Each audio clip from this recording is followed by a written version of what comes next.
next to the number 1, there's a statement or a sentence that says, that Sutherland knew White as Coco. As should be and. Oh, okay, I know what you're talking about. And that's also duplicated on page 71 in the appendix. Now, my apologies to the court. I just picked up on this last night. My briefs make an awful lot of sense to me when I'm doing them, sometimes down the road. They're not quite as clear as they were when I prepared it. Okay, could I ask you one thing that wasn't so clear to me from the brief? And I'm sure I'm just missing something, and I've got the transcript of March 27th, which is the one to which you cite. What do you mean when you say the trial attorney didn't make an adequate record for appeal on the Durham, and is it Anna or Anna Williams? Is it a woman name? Anna. Oh, so it's Anna. Okay, what do you mean that he didn't make an adequate record? He did object. I got the transcript. He objected on the basis of Durham, and he didn't, Durham violated due process, et cetera, et cetera. But he said, I know I have to turn it over under Durham. So why did he fail to make an adequate record? I'm really glad you asked that question. That's really the focus of my argument, hopefully, today. You have to understand that Leo Lovejoy's telephone call to Anna Williams was recorded by Anna Williams on her cell phone. I understand all the facts. She had a device that could record it. Well, what counsel didn't do was make a transcript of the recording or play the recording in court so that the trial judge could actually hear and the court reporter transcribe what was on the recording. So the substance of the recording becomes significant, and the only way to make But it was made clear, it seems to me, at least my understanding from everything, and I haven't even read the transcript, is that Leo Lovejoy says that the defendant essentially confessed to him, showed him 2 guns. So all that is the substance of what was on. No, I'm sorry. That in the tape statement to Anna Williams, the defendant says, I made up a story to implicate the defendant because that's what the police wanted to hear, and I wanted to get leniency. Right. Yeah. So why isn't that preserved? I didn't think, to be quite honest with you, Justice Cowan, that was very clear, the way that trial counsel was articulating it. And the only reason I went back on a new trial motion was to get his affidavit to preserve that in a way that I thought would be more clear. So your only claim, then let me just be sure to see, your only claim that the record is inadequate is that the defense attorney didn't say enough about what was in the recording. That's correct. Okay, I understand. Thank you. Perhaps I just read it differently than the court did, but it was a concern of mine. I just didn't want to have that waived or not addressed this time around. Against that backdrop, trial counsel was forced to disclose what was on that recording to the prosecutor. The prosecutor then elected not to call Leo Lovejoy as a witness at trial. Contrary to what my sister counsel says now, the trial attorney, the defense attorney, was not able to call Leo Lovejoy as a witness. And this is the Durham problem. And I'm not sure that this court anticipated this when Durham was decided. I'm not sure the defense anticipated this when Durham was decided. But this is the big danger of Durham. But didn't Justice Cordy precisely mention that in his dissent, where he says in Durham, page 237, when he's disagreeing with the rule of Durham, he says the prosecution might, and I quote, forego calling certain witnesses because of the knowledge that impeachment evidence exists. He's quoting from some other case that says that. So that means that it was thought of, at least by the dissent, and assuming that the right. I wasn't sure that the dissent then thought that the next step, though, that the defense attorney would not be able to call, and that was the case here. Defense counsel was not able to call the person. And how would calling Leo Lovejoy have helped you? Oh, the information that he would have provided was significant because. Yes, he'll say I lied to the police. However, he'll also say, at least at one time, I did inculpate the defendant. So the jury would have to decide when he was lying, either the first time or the second time. But so how does he help you? Well, in a lot of ways. First of all, he adds another gun to the equation, which nobody saw. Leo White never saw. But that doesn't help you. He says the defendant gave him 2 guns, one of which jammed and the other was used in the murder. Well, he said it too, but he also said that he was able to discharge a round, and he had the expended casing in some sort of a vial or a jar in his room that he showed him. Now that directly cuts into Leo White's testimony that he started firing with 1 gun. Now all of a sudden you've got 2 guns, and you have to think a little bit further. He's firing an automatic, so the casing is discharged. Now he has to bend over, pick up the casing, and put it in his pocket or store it somewhere. All of that was missing from Leo White's testimony, so it really cuts into the credibility of Mr. White's testimony, who was, arguably the only person who was an eyewitness to the shooting. Mr. Nixon wasn't, according to him, but you also... Was there any evidence of 25 or 22 or 25 caliber ordnance found at the scene? No. So how does that help you? Well, if this is in fact, if you're going to believe him, or this is in fact what had happened, you have to believe then that he stopped and picked up the casing and put it back in his pocket. What you're really showing here is that, or what the defense was trying to show and could have better shown had Leo Lovejoy been a witness, is that, look, the prosecution was desperate. They did whatever they could to get people who might have some information to come forward and testify. But that was shown over and over through Mr. Nixon and Mr. White, who, the jury were told that they were possibly lying because they each had agreements with the Commonwealth. Right, and now you have a statement from somebody, Leo Lovejoy, saying, look, I basically fooled the prosecution into reducing my bail in exchange for making this story up about Porfirio Morales. But you have that with 2 people anyway. You have the 2 people on the stand who were saying, yep, we got plea agreements, we have plea agreements. And we changed our story after we got plea agreements. And not to the extent that they used and mocked the prosecution to help themselves. And that was something that was argued by trial counsel, but not something that was admitted by Nixon or White. But it was admitted by Leo Lovejoy. And his testimony, in my opinion, would have been absolutely crucial to the defense. That argument also, or that issue really also plays into the missing witness issue, where there was a request for a missing witness instruction that the trial judge didn't give. And trial counsel did an excellent job adducing the foundation for a missing witness instruction by calling Attorney McGuire and putting him on the stand to say, or to certainly infer, or let the jury infer, that Mr. Lovejoy had provided all kinds of information relative to the gun. So he had information relative to the murder that should have been provided, that the Commonwealth should have provided him as a witness, and therefore warrants the issuance of the or the giving of the missing witness instruction. Couldn't the defendant have called Lovejoy? He couldn't have. Why not? Well, I think he made pretty clear on March 27th that his expectation, based on discussions with Attorney McGuire, was that he was going to exercise a Fifth Amendment privilege. Well, then he would have done it if the Commonwealth called. No, he had a cooperation agreement. He too had a cooperation agreement in place, and they were prepared to use him. But wait a minute, if he had a cooperation agreement with the Commonwealth and the defense called him, a witness doesn't belong to either side. A witness is a witness. The defense calls him. Why wouldn't the cooperation agreement come into play? He would testify, presumably, the way the Commonwealth had indicated and get the benefit of the bargain, and then he would be impeached by the tape. Right. But so why? How do you say that if you called him, he wouldn't testify? I mean, why wouldn't the plea agreement hold up? Why wouldn't the Commonwealth be bound by the plea agreement? Well, I'm not saying that they wouldn't, but his attorney made clear he was not going to let him testify, and he was going to exercise his Fifth Amendment privilege.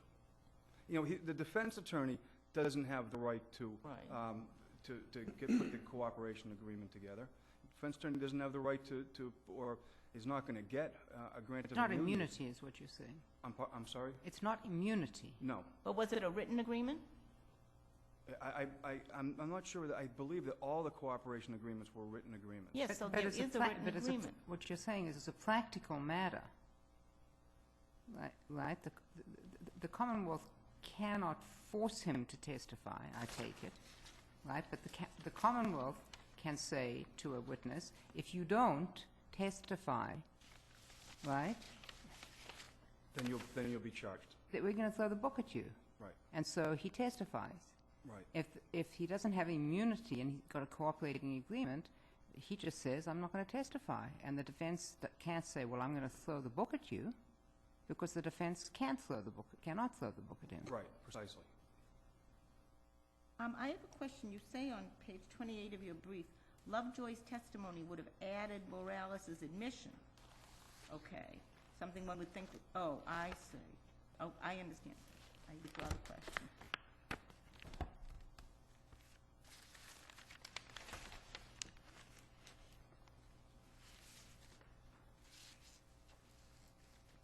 So I don't know if there's any more questions about the Durham issue right now. Most of the other issues are a lot more self-explanatory. Well, let me ask you this, Mr. Nyman. The Commonwealth makes a point that the defendant has failed to demonstrate that the Commonwealth would have called Lovejoy. And on March 27th, on that transcript on page 11, the prosecutor made perfectly clear that she did, in fact, intend to call him. And that was after the trial counsel on page 8, I believe, had made his objection to the Durham disclosure. Yeah, But she indeed, still the said- Durham disclosure would not have been appropriate if the Commonwealth hadn't represented that it intended to call this witness. Isn't that sort of right? Right. I mean, So the The Commonwealth can't put up a list of witnesses to get a whole bunch of discovery and then not call the witnesses. Right. If they- So Commonwealth puts up a list of 100 witnesses and calls 20 in almost every murder case. Well, that's one of the problems with Durham. but the Durham doesn't suggest that that's an appropriate way for the Commonwealth to get discovery, is to put a whole bunch of witnesses on a list that it doesn't intend to call. Right? that's right. And Is this there any suggestion in this case that the Commonwealth put Leo Lovejoy on the witness list in order to get discovery from the defense about him? No, but there's No. evidence that they fully intended to call him. And Right. then when they got the Durham discovery, they decided not to call him. And it's unlikely they would have known about it. Anna Williams was close to the defense, and defense counsel, to his credit, really didn't make the disclosure until March 27th, till the time trial was starting, and he wanted to keep this close to the vest. You know, it was something he didn't want to have to disclose, so he did it at the last But possible moment. didn't the Commonwealth have everything it needed about the 9mm gun? It didn't need Lovejoy to testify.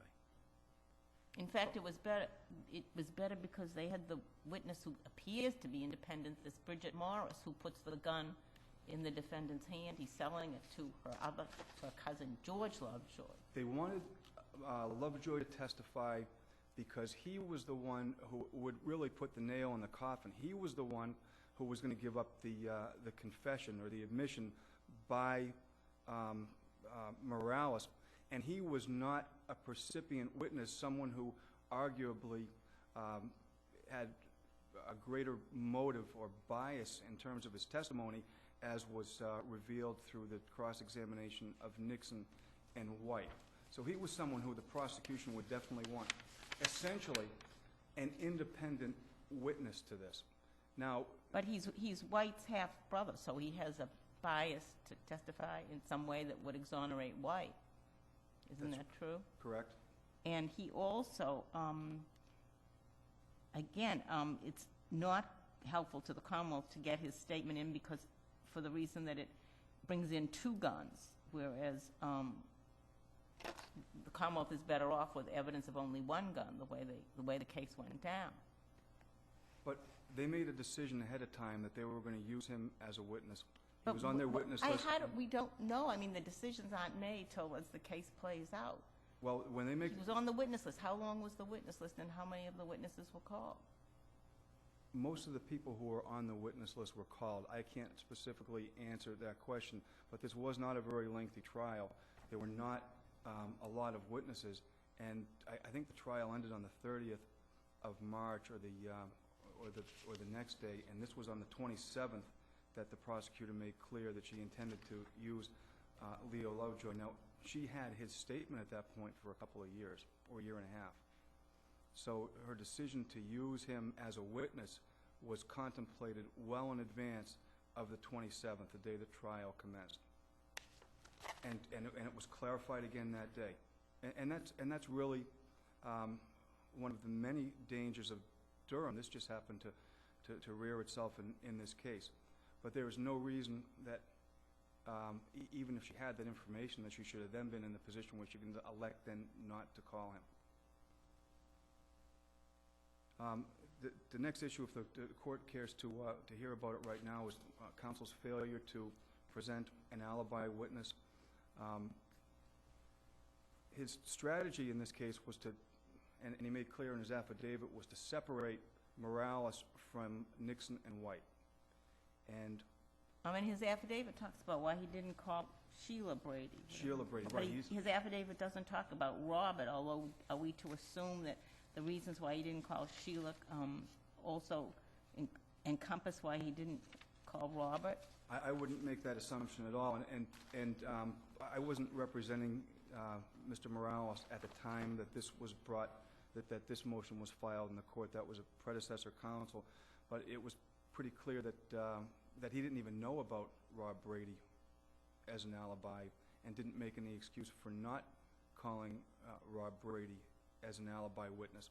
And it makes the most sense. He would have had, Robert Brady would have had the same deficiencies that Sheila Brady would have had. It would have emphasized the defendant's motive for killing this victim, because Robert was the uncle of the little girl who had been shot previously and was hurt, just as Sheila was the mother. So it would have gotten into that even more. Your motive for testifying is because your niece had been shot in the eye by the victim here. That was essentially disclosed in the Commonwealth's case in chief anyway. So it's not, there's not going to be any more damage from that, but there is going to be something that's going to be helpful. And No, that but is I'm to saying say he's that, subject to impeachment on that basis. You have a great motive for testifying. Your niece was hurt in the well, sure, prior shooting. but without his testimony, what you're saying is simply don't believe Nixon and White. That's it. What's wrong with that? Well, They both have cooperation agreements. They both have the opportunity to get out from under the thing. He introduced some people that saw arguably only two people in a car who did the shooting. well, he had an opportunity to do more. More was at his disposal in this case. And it sort of brings up another issue, which I don't think has been addressed by this court, and it's probably not clearly raised in the brief, but that is, does defense counsel have the right to veto an affirmative defense that his client wants to be raised? And I think we have addressed that, actually, Mr. Nyman. My memory is that somewhere we've had. You did. You know, when a defendant discusses a strategy with counsel, or maybe I'm. No, you did in the context of Sixth Amendment ineffective assistance of counsel. Right. You did not discuss it in the context of Sixth Amendment right to present your evidence and your case, or in the context of Article 12. Okay. So, and again, that was raised by my predecessor, but he did, while that case is not in there, he was specific about mentioning Article 12 and the Sixth Amendment in this different context, not in the ineffective assistance context. Now, I guess to some extent, it's bootstrapped to your ineffective assistance argument, but it begs No, I understand that there's a way that you can look at it just straight on. Right. So that you take it out of the context of the trial and you put it. You're saying it falls into those things where you. Correct. Correct to a very inarticulate statement on my part is very helpful. I'm not sure I did a much better job with that, but I think the court has a pretty good idea of where I'm going. Where both of us are grappling with. There's a couple of other issues. I don't know what the court cares to get into. They're not as complex, certainly, but the prosecutor's summation, I have just one other point on the Lovejoy's testimony. The Commonwealth argues that it made, as it were, an independent decision, independent of the discovery that was turned over, I think, and I don't want to put words into Ms. Montori's mouth, but when they had located and procured the witness from North Carolina, Bridget Morris, and so they didn't need Lovejoy. well, that's after the fact. I mean, that certainly wasn't made as part of the record earlier. And still, without, Bridget Morris doesn't get in the confession or the admission. And if you take a look at Mr. Lovejoy's statement, and it's in the appendix, I think it's on pages 95 and 96, it's very detailed. And this is why, it explains more clearly than anything else, why the Commonwealth wanted him to testify. Because he gets into the specifics about what happened. He shows the guns. He talks about one gun jamming, saving the ejected ammunition, or the ejected shell casing, rather. So you would say that makes a lot of sense. You want a witness like that to testify. He's very credible. He actually had mentioned that the word Taurus was on the side of the 9mm. So we had this detail that nobody else, certainly not Nixon or White, could attest to. So the Commonwealth, by every account, really did want him to testify until it was presented with this evidence that he was just making a mockery out of them and was just helping himself on a collateral case. Thank you, Mr. Nyman.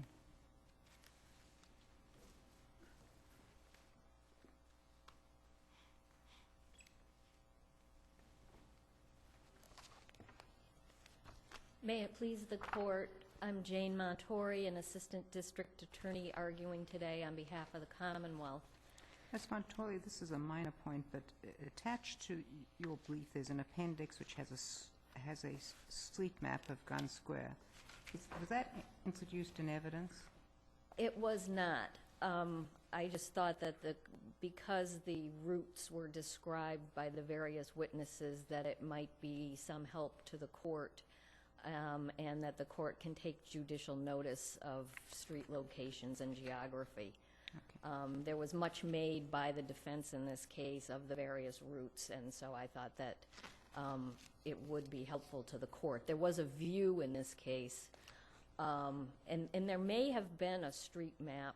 I just don't remember. I was the second chair in the case, and oftentimes there are aerial views of the area that are introduced, but the jury did take a view of the various locations. Could I just make a suggestion? It's not a criticism, but it's just a suggestion. Obviously, you sought permission to file an extra long brief in this case, and you were allowed. But you spend many times 2 or 3 pages on an issue, setting forth the law and repeating numerous cases. You write a very good brief and a very complete brief, and you generally do. And I'm wondering if maybe a sentence or two in one case citation might not do. And I refer specifically, for example, to page 24 to 27 and page 61. I mean, and I've noticed you do this in many of your briefs, and as I say, your briefs are very complete and very helpful, but maybe you might not need to seek permission for to exceed the length if you would cut down some of the references to the numerous cases on the law that we see every time in your briefs. Okay. I just make that as a helpful suggestion. Thank you. Actually, I think I sought permission because of the number of issues that were raised by the defendant and the length of his brief in this case as well. But I will certainly try to adhere to that. Thank you. I'd like to put Leo Lovejoy's alleged testimony into context. In this case, the Commonwealth had the murder weapon, and it was necessary to link the murder weapon to the defendant. The person who ultimately did that was Bridget Morris. She testified on March 30th that the defendant came to her house and sold the gun to George Lovejoy, and she later turned it over to the Springfield police. Bridget Morris could not be located when the trial began. She was brought back to Massachusetts, I believe it was the night before she testified, on an interstate subpoena. In the event that the Is that all in the record? it is in the record that she was brought back on an interstate subpoena. There's a discussion, I believe, indicating to Judge Ford that there was a witness being brought in from out of state. There's also the paperwork that was necessary. I believe she was brought from North Carolina. That was noted in the docket of the case, and I believe the Commonwealth references the paper numbers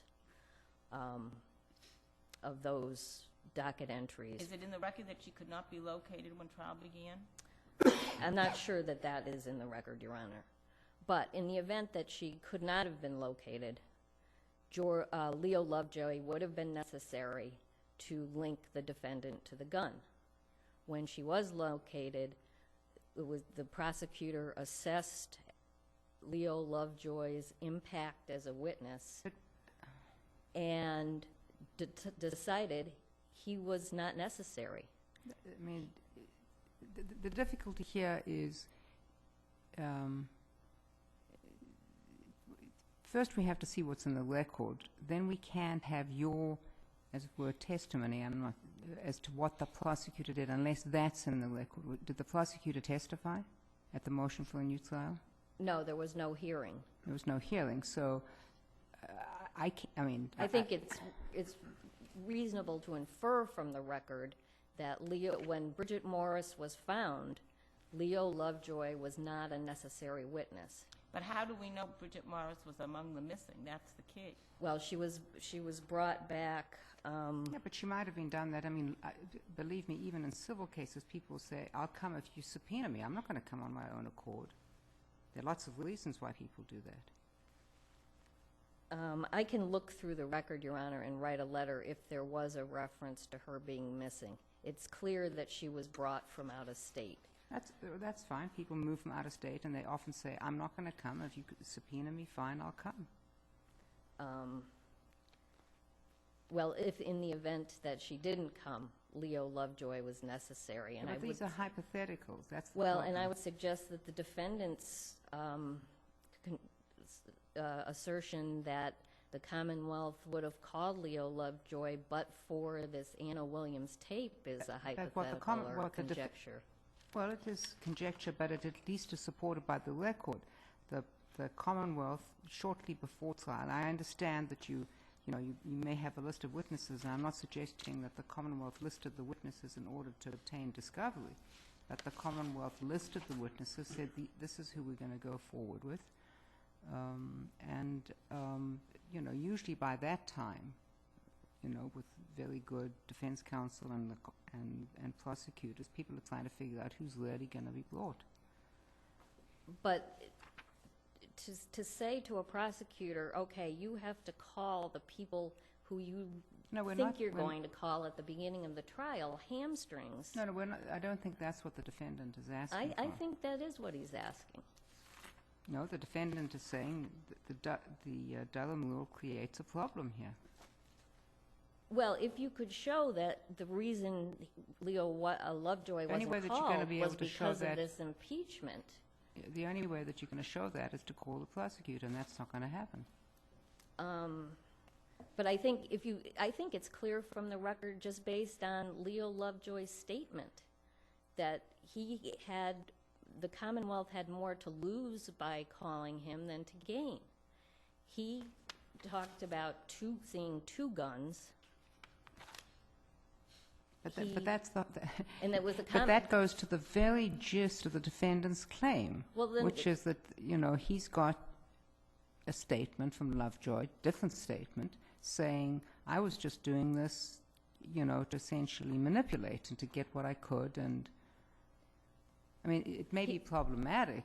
He wasn't a precipient witness to the shooting. The Commonwealth's theory, based on the ballistics evidence, was that there was one gun used. It was the 9mm.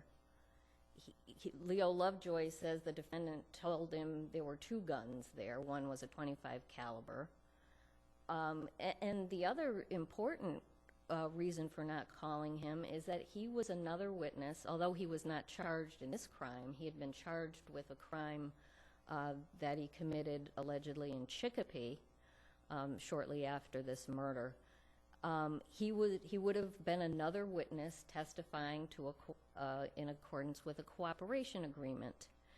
And that testimony, you know, again, the defendant's trial counsel would have brought out, as he did with Mr. Nixon and Mr. White, that they were just saying what the Commonwealth wanted to hear in order to help themselves on their own cases.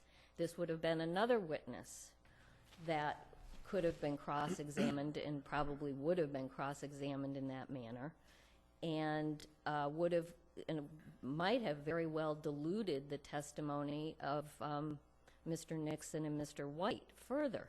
Here's my concern, and maybe it doesn't really present itself in this case as you've described it, but you've got two eyewitnesses to a crime, both of whom have substantial criminal backgrounds, and the Commonwealth, of course, has negotiated an agreement to get them to testify.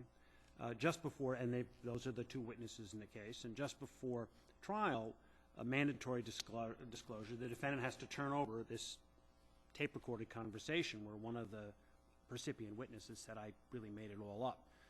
Commonwealth decides, Oh, he well, wasn't a recipient witness. well, no, I'm posing a hypothetical. Oh, sorry. And the Commonwealth says, I don't think we're going to call him. Is that a problem or not? Or is that just okay? I don't think it is a problem. I think, you know, as trials progress, the attorneys for both sides make tactical decisions. And in this case, you know, defendant says, I couldn't have called Leo Lovejoy because he would have asserted his Fifth Amendment. But there's no substantiation for that. He wasn't charged in this case. He doesn't say on what grounds he could have asserted the Fifth Amendment. This court can't assess whether he had a Fifth Amendment privilege. And I understand that the Commonwealth can certainly decide what, you know, it is often the case that you decide that one witness is unnecessary or has more baggage than another, but where the defendant has been compelled to turn over to the Commonwealth evidence it's going to use to cross-examine the witness, presumably so that the Commonwealth, so in the interest of, you know, a full and fair trial, and the Commonwealth then says, well, we're going to use that to base our decision not to call a recipient witness to a crime that we've relied on throughout this investigation and prosecution. Doesn't that seem to be a little unfair? Not from the prosecution Is there nothing in the standpoint. record about the inability of the defendant to call Lovejoy? Pardon? Is there nothing in the record about the inability of the defendant to call Lovejoy? I believe Attorney McGuire testified that his attorney wouldn't give him access to him, but There's an affidavit filed by a defense attorney saying that he was told by the defendant's attorney that that he couldn't interview. right, but That he couldn't interview Leo Lovejoy. as the Rivera case teaches, you can seek order of the trial judge to interview a witness if you're being denied access to that witness in some respect, and that wasn't done.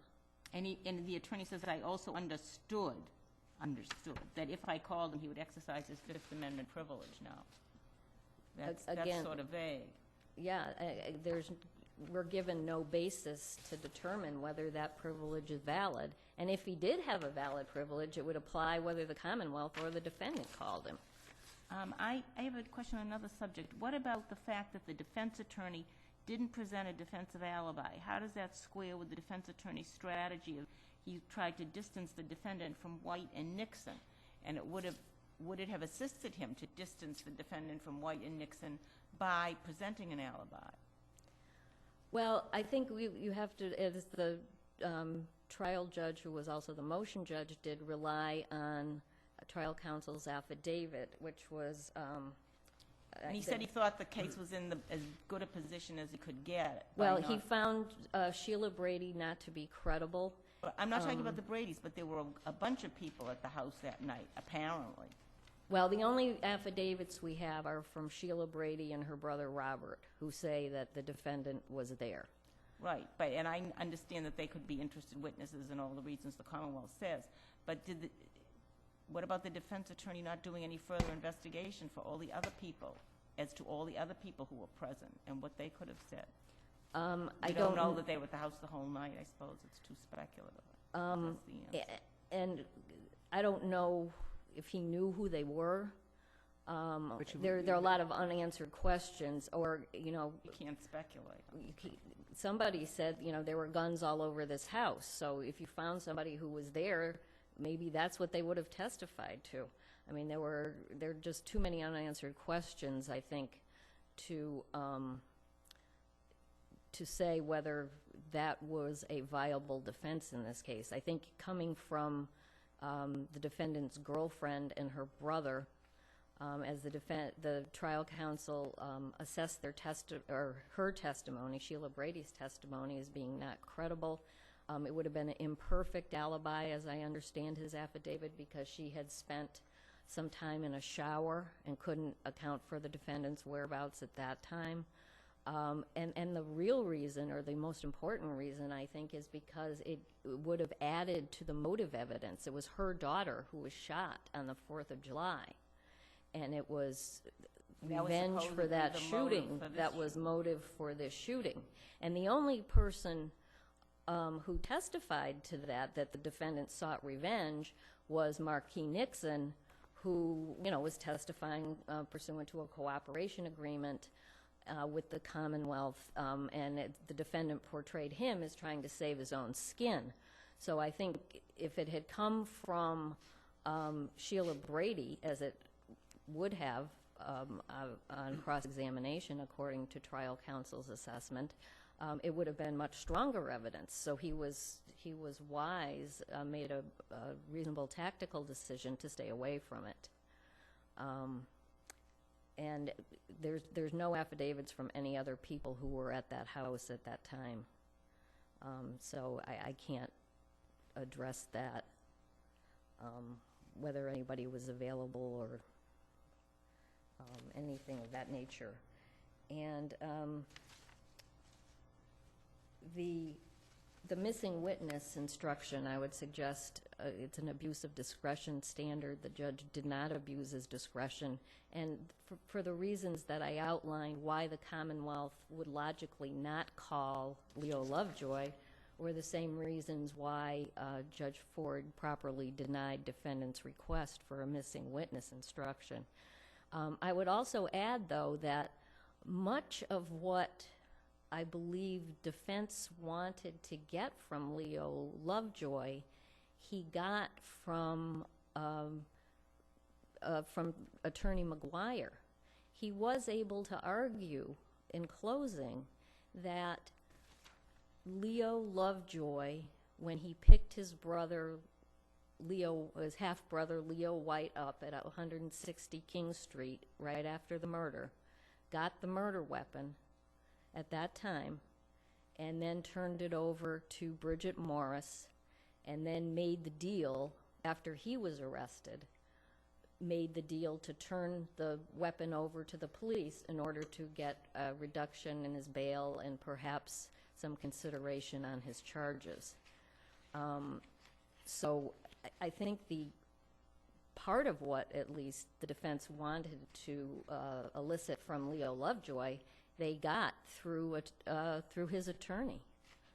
And again, he really added nothing to the Commonwealth's case once Bridget Morris testified about the defendant handing over the weapon. And unless the court has further questions, I would rest on my brief. Thank you, Ms. Marshall. And thank you. All right. Hearing